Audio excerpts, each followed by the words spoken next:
Dokata.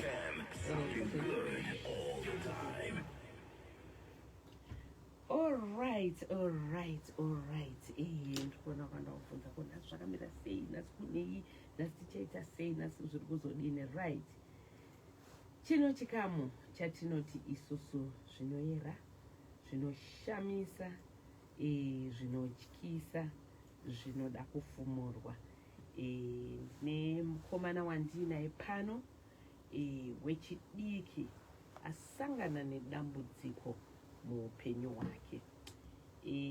Ndichitanga kunzwa nyaya yemukwasha wangu uyu kana ndakamboti mukati handizvo matambudziko ari kumazuva anaya here, vanhu vanenge vachitora zvisakarurama kana kuti zvinodhaka, but takazoona kuti no, kwete ba, ritori dambudziko riri kutonetsa munhu muupenyu hwako. Esi shamwari wakadi yako tokutambira nemufaro mukuru pano pasidai. Uri nani zvako? Andite ka? Right. Pandakanzwa message yako kutanga kuti vedu vendatambura ini, nandichikumbura kuya paredhiyo. Ndidambudziko rekusarara, kusakotsira chaiko. Kuna zvinhu zvakadaro? Ndo zviri kuitika.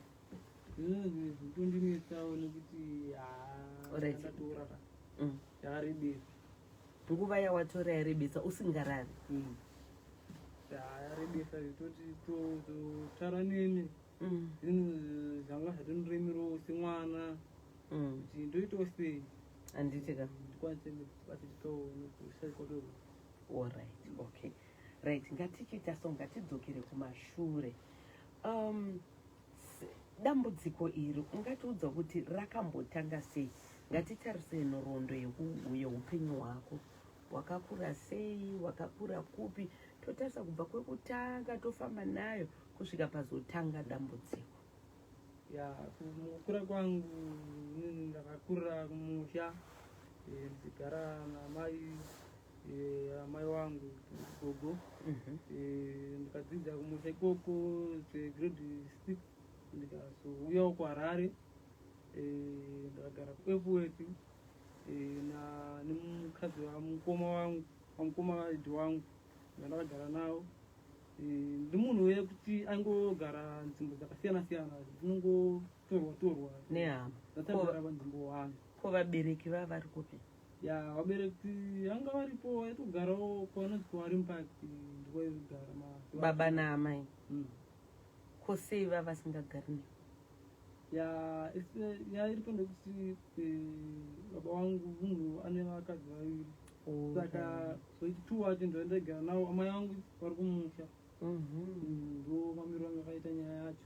Saka chitoti veukama vamwe vacho vanin'ina vavo vaimbotorawo tigara navo, kuisa chikoro, kuti vangu vachimbomirawo vachindibatsirawo kuti ndiende chikoro. Handitika ndomukuru wandakaita uchingogara nzvimbo dzakasiyana-siyana. Alright, okay. Saka dambudziko rauri kutaura iri rakazotanga sei uye parakatanga ungori kugara nani, chii chakaitika? Dambudziko rangu rakatanga ndigara nambuya wangu, amai vababa. Ambuya wangu vaiti kana vakabuda vachienda kubasa kwasekuru, ndoisara ndichirwara nemudumbu zvekutodaro zvekutadza kuenda chikoro. Kutoti ndaiti kana kutoenda kubasa kwasekuru dumbu waitorwadza zvekuti ndanga ndakutota kugara ndakagadzirira kuti kana wabuda ndotenga mushonga mudumbu, kuti kana wabuda ndoziva, kana wabuda ndoziva kuti padumbu wangu unenge wakutanga. Saka ndagara ndatenga mushonga wangu kuti kana watanga ndo matangira akatati nhau yacho. Dambo dzako. Alright. Kana uchiti ambuya vaiti kana vakubuda vachienda kubasa kwasekuru, sekuru mamusingagari navo vaigara kubasa? Sekuru vaigara kubasa, vatongoya kumaweekend. Saka tendi yavo kudumbusha, saka vaiya zvekumaweekend kumba kwatagara. Saka mudumbu maingotanga kurwadza kana ambuya vaenda kunoona sekuru? Kana vadzoka munyarara? Vanodzoka, kudzoka kwavo vaidzoka after 1 week. Ndinge ndiri ndega kumazvesa uchirwara. Saka ndanga ndakutoti kugadzirira nara kuziva kuti kana gogo wakuti ndakubuda ndatotenga mushonga wemudumbu ndogara ndinawo pasaidi kuti kana wakutanga ndomwawo uchazvinane kundorwadza. Vaizviziva here gogo ndozviri kuitika? Waivaudza? Inini ndaiudza maroja agogo wangu kamba kwatinogara pane maroja ndaendaudza kuti ndinodambudziko randisangana naro ndinongonzwa mudumbu but ndasingazivi kuti mudumbu unozongo sei mudumbu unozvitanga kana gogo wangu wabuda. Saka maroja angu ati hameno kuti chinochitika pauri pamwe. Saka gogo wangu anomboti baba wako wakamukura kwawo ndo problem nganawo kuti ndanombosipiliva kuti ndinoita sekudaro. Angasiri alright. Pamaizorwara kana vadzoka waikwanisa here kuenda kana kunana chiremba? Ya ndaienda kunonzi kumasejari painopata kutendwerana. Saka semunhu achienda chikoro manhu asina mari kuti unotariswa chiremba kuti vandoone kuti problem inenge yacho iri kubva kudo. Alright. Ko mari yawaizonotengesa mushonga wokuti kana mudumbu marwadza waitora kupo waipiwa nani mari? Yanga iri mari yelanchi kana tapa break kana waipota uchipiwa mari ochengeta? Waipiwa nani mari? Ndaipiwa nagogo wacho. Tozoita imwe yekuti pavanonga kubuda vanozondisira kuti kana pane zvakapera unotenga kuti udye zvinogona nongodzoka. Saka ndomwe mari andaitorowo otenga mushonga. Okay. Matauro auri kuita ka uri kunyatsoratidza kuti gogo pane zvese vaikuchengeta zvakanaka. Waipiwa mari yokunodya kuchikoro, waipiwa mari kana vakufamba, zvese waiwana. Asi dambudziko rekuti vakangosimuka pamba wotanga kurwadziwa nemudumbu. Bositagara tiri tuchete nagogo wacho. Alright, okay. Saka dambudziko iri rekusazorara zvakazotanga sei? Zvakazotanga nekuti gogo wangu wanga nehama yavo anga iri close mumare medu. Saka pane mukomana vaitozivana naye aitoshanda ipapo kwehama yavo. Ndobva ndipo mvura idzi momwa taitotandara mukomana wacho. Yanga iri mvura ye? Yanga iri mvura ye? Yanga iri mvura yekunwa chache muzigubhu. Wangu wacho nenyute? Ya kuti tinge takagara katitandara kuti anotora mvura kana mvura yemufurizi chaiyo. Saka titandara ndobva ndipuwa mvura yacho ninhu ndamwawo. Saka taima ndakapedza kumwa mvura iyi akabva atondidzinga pamba zvitodaro zvekudzinga zvihasha zvindibatira chijina chibva panapa chienda makwenyu. Wabva kumwa mvura? But ndatidzokei kumashure muchana ndapedza kumwa ndisati ndamwa zvemvura gwamwa wangatopfuura nepamba pandikutaura paashanda mukomana waizivana nayo wangatopfuura napo kuti ndagenda kubasa kwasekuru. Saka zvinotora 30 minutes mukomana achibva atondidedza titandari pamba pacho papo ndo pandakazopiwa mvura iyi yakuita kuti ndishaye hope kutaura kunoku hope dzinotonetsa nekuda kwemvura iyoyo. Ndasingazivi kuti vanga makaswa chii sezvo vanga kungori mvura nekuti mvura. Alright. Dambudziko rekusara rakabva ratanga pawapiwa mvura? Ya rakabva rotanga pandakapiwa mvura because kamudzingiro kakatondiita nditokoti nditobuda gedzi kumba kwedu kwakashombo kure nepamba pacho ipapo. Takatotanga kutonzwa zvezvekuti musoro unenge uchitanga kuremerwa so kudaro ndopa zvakatangira zuva racho kuti zvazonyura hope dzakatanga kutoshayika zvinotorara anga kuziva kutonesa. Kubva ipapo? Kubva ipapo anga gore ra 2021 mwedzi waApril ndipo zvakatangira. Saka gogo vachidzoka wakavaudza rondo zviri kuitika? Ya inini ngoda kuti gogo ndakambonyarara kuvaudza kuti anozondidzinga nekuti inenge anonga ndakumira munhu yepabasa kuti ajinge basa. Saka ndakabva ndambonyarara ndakazona zvinhu zvakunyanya kutondinetsa tatutora 3 days hope dzitonetsa kutouya nekuti ndaigona kutochema zvotodaro.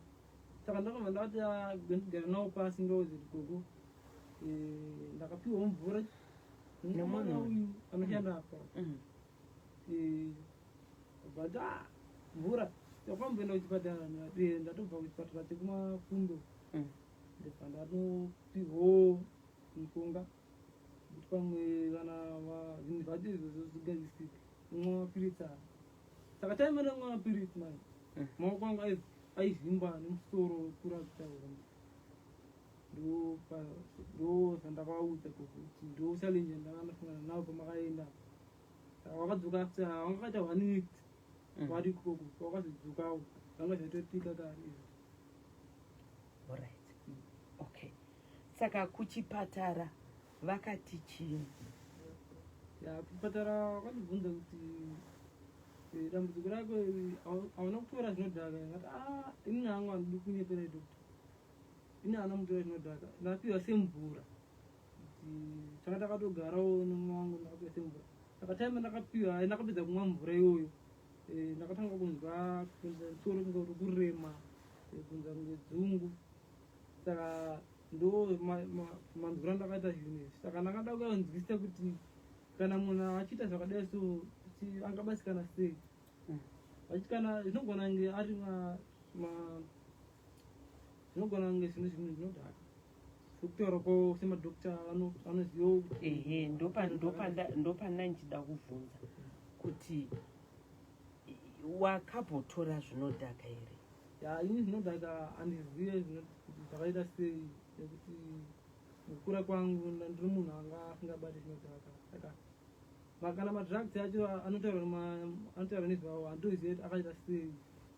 Zvotondinetsawo kuti kana munhu achinzi asata madrugs ange akamira sei. Saka madokta akabva anditi pamwe madrugs wo mapiritsi anokulira madrugs. Mapiritsi andapiwa anobva awedzera ode kumvura ndamwa toedzera kukanganisa. Ndo challenge dzandakasangana nawo mazuva acho. Alright.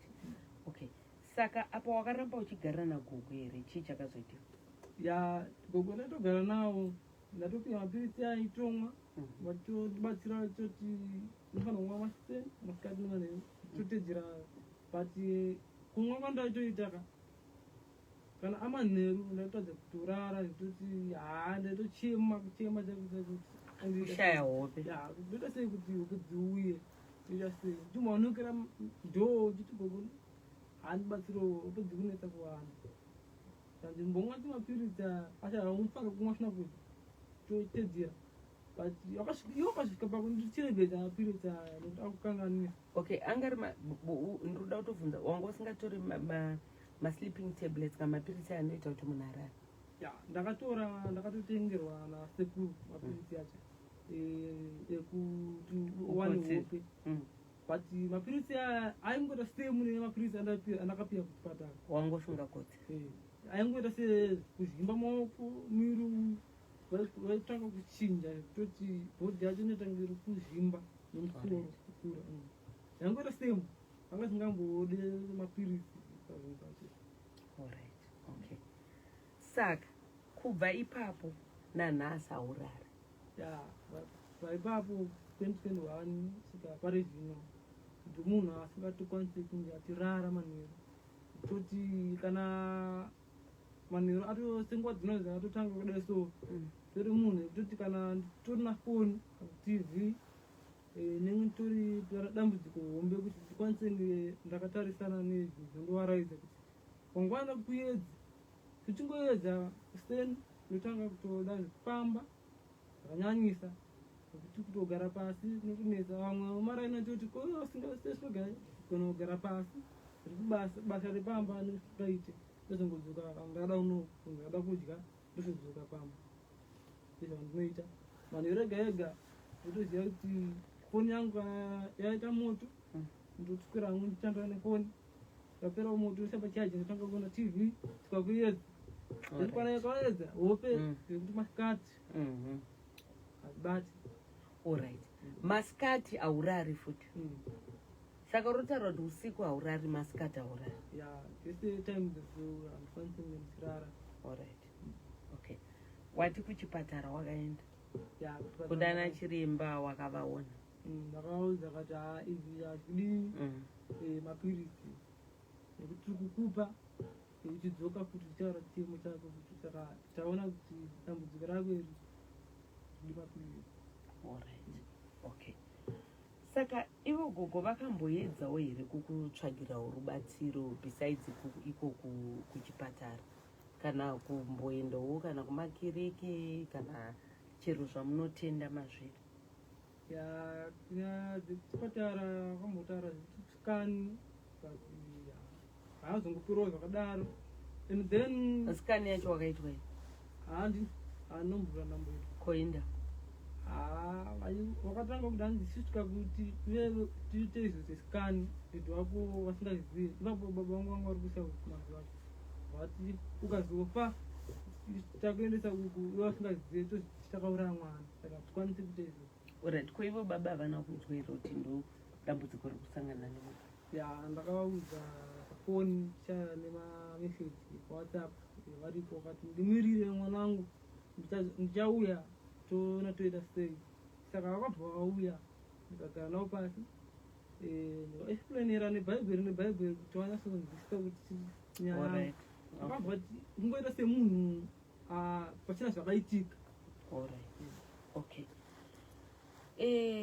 Ya inyaya yakaoma munhu kungonzi haurari, hauna hope, ende tamboita tsvakurudzo zvechokwadi kune vanogara navachitotaura kuti ndo zviri kuitika. Tikamboti mazuva anaya kwaita problem yevana vari kutora zvinodhaka, vakati takamboedza but hapana kana any trace even paanoenda kunotestwa, paari kunorapwa kuti vaone kuti ane zvinodhaka here mumiri make, ende zvechokwadi hapana. Ende iye ari kutaura kuti nyaya yemvura yaakapihwa, ende ndopari kungoramba akaita sei akasimbirira ipapo. Saka iye munhu akakupa mvura uyu achiri peri, makamboenda kumachechi here? Makanzi chii? ya kumachechi ndinomboenda namai wangu kubva wangu. Zvatinoudzwawo nezvekuti hanzi panobuda ukama kuti yacho igadzisike, nekuti ava vasi ropa rangu, saka zvinhu zvacho hazvinyatsogadzisika zvakanaka. Vanotoda vekusaidi rekwababa vako. Saka vekusaidi kwangu manzi havazvibvumire, havadesi kufamba hama dzababa nekuti vanonamata every day. Alright. Okay. So kutibata kwawaita nekugara uchititsvaga kwauri kuita, uri kuda rubatsiro rwei naishamwari? Ndingadi kunepa hangu nezvekuti inini ndiri munhu airara na7. Alright. Aiwa, izvozvo dambudziko rako tarinzwa. Uri da kubatsirwa nani? Uri da rubatsiro rwakaita sei? Rwekuti ndikwanise ndidzoka panga ndiri chaipo kuti kwanise nge ndichirarawo nguva dzemanheru masikati, nekuti ndiwo ndiri munhu ari panzvimbo kuti kwanise nge ndichirara. Chauri da kuti uwanewo hope. Alright. Saka uri kuti kunana chiremba kuzvipatara zvaramba? Zvaramba zvakaita. Alright. Saka kune vachada kukubatsira kana kuti vanoda kukubatsira, unobatika here pafoni? Kubatika pafoni ndinogara ndiripo pafoni nguva dzese. Alright. Namba dzako?